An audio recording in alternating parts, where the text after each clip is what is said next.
Patch 1.60, and it came out like over 10 days ago.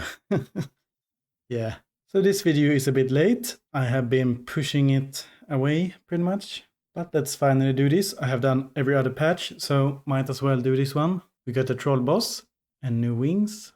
So let's start with the troll. He is here at the last zone in World 4, as usual. But what is not usual is how you get the keys. The easiest way to get the keys is simply to farm these stilt seekers, I think they are called. Yes. I have 120 keys right now, so let's do a boss fight. This one is a bit different than the others. He doesn't attack you back. Instead, it's kind of like a mini game. So now we got 35 seconds to kill all of these mushrooms, and this thing is on delay. Great. I don't think we're gonna do it. Come on, a few more seconds. Maybe we can. No, the flame went out. Oh my god.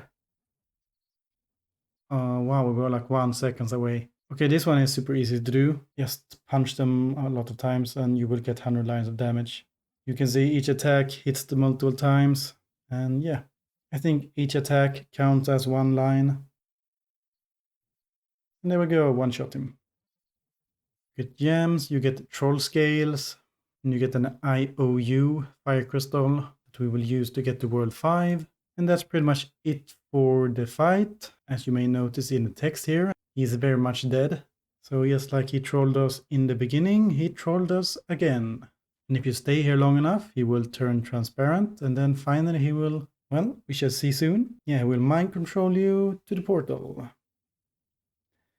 To prove he's dead. So you get kicked out.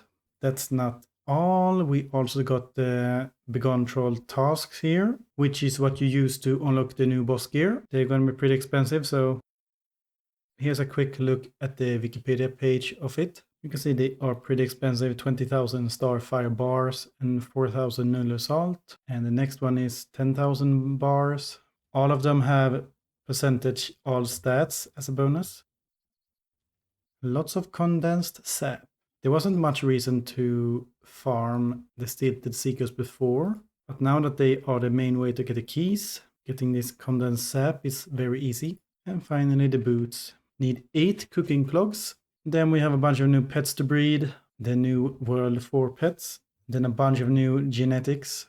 Well, I'm gonna look at that at the end, because I'm pretty sure most people don't really care about this, because it's so far away. But we got some hotkeys for the pet fights. No longer have to spam with your mouse. Funny thing is, if you don't have all 6 slots unlocked, they go like this. They go from 6, 5, 4, and 3. I have 4 slots, so I think I use 3, 4, 5, 6. We can check that right now.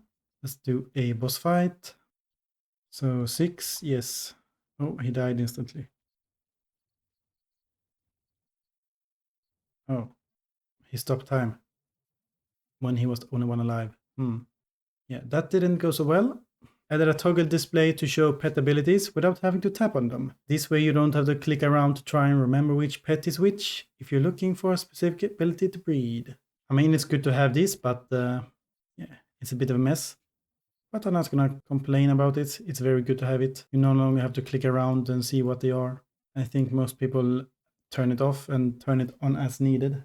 Deathstone genetic ability now gives all other pets 2 times max HP in fights instead of 1.50. Deathstone genetic now shoots more rocks than it used to.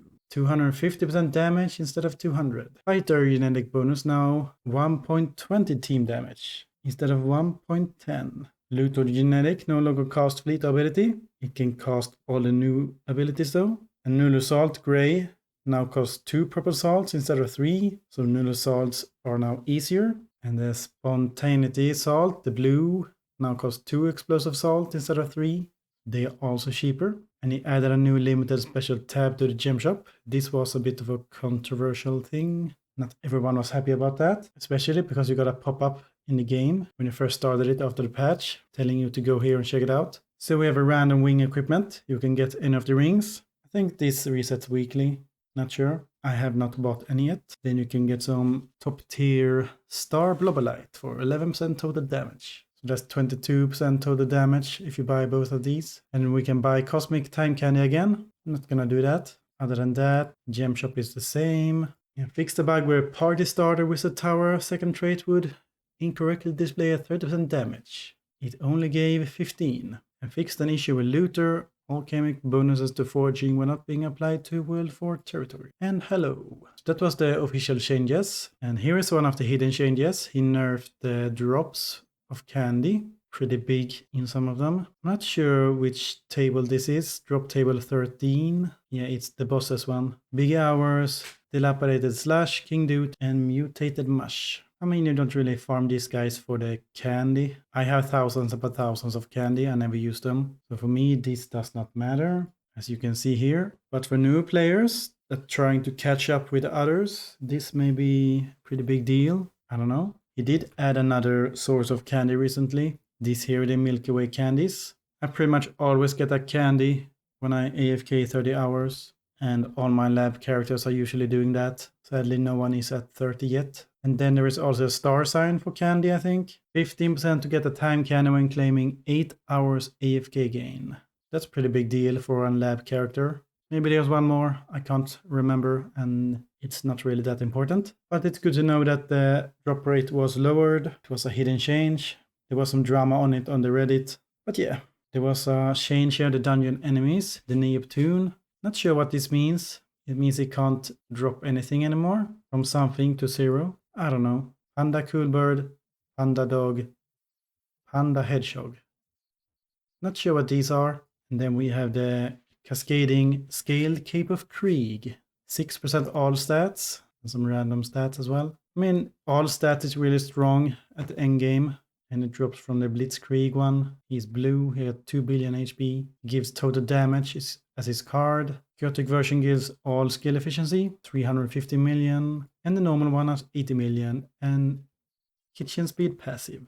Here are the 3 new items in the gem shop. It seems like the Star Blob Light actually increases in price, 250 more when you buy the first one. Not totally sure about that, since I have not bought any yet. He lowered the level required to craft the equipment here. Not sure if this was some kind of placeholder or something like that. Level 111 seems really high, so most likely. Do note the hat cost golden twine to craft, so you should start saving those. You need 10 of them. And here's the explosive salt and the purple salt. Not sure what this means. Some of them went up in cost, some of them went down. Unless I'm miscounting the number of zeros here. Something territories, not sure, and I don't think it really matters. So I think that's it for now, except for these guys that we will look at the end of the video. So let's see, what is new in the Discord? No new patch, no new game polls. We do have some interesting stuff here in the future content blog. And look, that's Cool Bird. That's what he will look like. And here's a lava blog. I am heavily considering doing an iOS themed IdleOn event to bring awareness to this and do that instead of the summer 2022 event. I'm thinking of finally doing Idle Skilling X IdleOn crossover event I've been planning for years when Idle Skilling launches on Steam. I am thinking World 5 will lean heavily on the idle side of things, similar to World 4, but will try to flip gameplay on its head a bit without adding any complexity. Pet follows, Guild Halls expansion, Sailing in World 2, World 4 Rift. And if you're watching his streams, for those curious why he didn't stream, he didn't feel like it was worth streaming small updates each week. But here's a Lava Mite. Not sure what these are. And we have 100,000 Discord members. Hooray! We're getting a RAM plushie. First official merch available to everyone. And then we have some teaser pictures here. And here's the crossover event. Well, a teaser of it. It's not out yet. This will most likely be inside Idle Skilling. And this is a teaser of the iOS launch event. IdleOn is finally available on iOS devices. All monsters will drop phone cases. Hooray! Open your phone cases to get an assortment of rewards, from gems to candies to iOS celebration items. So it's a usual kill monsters, get drops. There will also be separate iOS exclusive rewards similar to Steam launch, so make sure to download your iPhones if you have them. I mean, come on guys, don't you have phones? Not so sure about this one. That's gonna make a lot of people angry. Exclusive items is never a good thing in a living game. And here was a pretty big contest here. Contest 47. You pretty much voted for one of these piles. And they each had, well, you can see here, 2,000 gems for 3 people, 10,000 gems for 10 people, and so on. And then we voted to remove some of them. Sometimes we got lucky, sometimes we got not so lucky. You removed stack 7, the lowest reward. Under average reward. Hooray. Second lowest reward. Uh-oh. Stack 4, the second highest reward. Oh no. All in all, the players won 6,500 gems for 6 different people, all of which were not me. So yeah, I think that's it for this patch. Now we're gonna do some quick reading here. Like I said, we're gonna do this pretty lazy today. Not even gonna pretend to not reading from the wiki. Eggshell. For 10 seconds, every critical hit boosts the block chance of all pets by 1%. Ooh, that sounds pretty bad.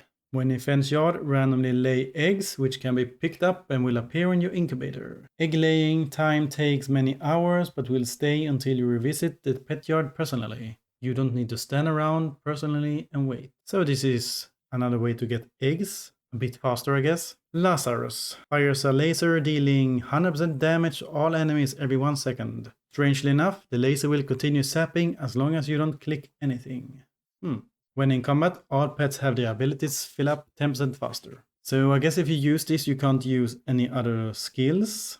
So that's the drawback, I guess. Trasher. The next 6 taps delete any enemy attack you tap on. This ability will not refill while you have taps remaining. When in fence yard, plus 25 daily spice claims. Oh, only works if pet is in the fence yard before the start of the day. I assume this only works once. So if you have 10 trashers, you don't get 250 daily space claims, maybe? I don't know. Miasma. Fully heal all pets. Also for 60 seconds, all enemies have minus 100% crit chance and all pets have 20% block chance. Always start 100% filled. When foraging, all pets on the team contribute 4 times more foraging speed if there aren't 2 pets of the same type.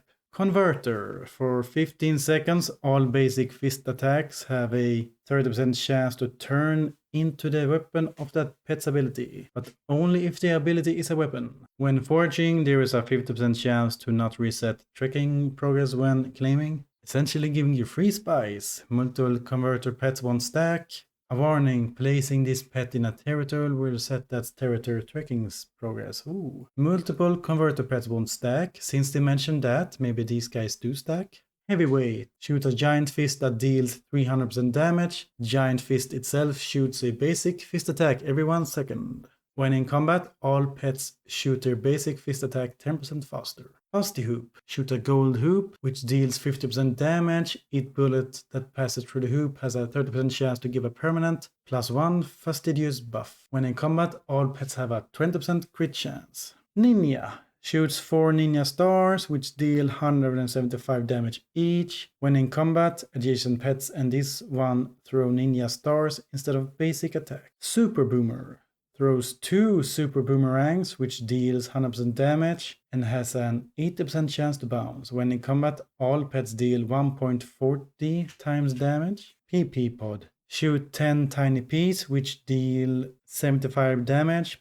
Pow, pow, pow, pow, pow, pow, pow, pow, pow. When in combat, all pets have a 25% chance to shoot another basic attack. This can happen multiple times in a row. Borger. Shoots 2 basic attacks, but would much rather have shot 2 burgers into its mouth. When in combat, these pets had 2000% HP. Wow. Big Borger, big health. When foraging, this pet contributes 10 times more foraging speed if the territory above has at least 1 forage type, the green leaf type. And yeah, that was all of the new ones. They are pretty good. We have a lot of abilities now. Hard to keep track of them all, so I won't. Not sure if we got the new ones here.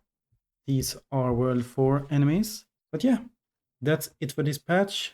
Hopefully the next one will be a lot faster. Thank you for watching and I will see you in the next one. Bye bye.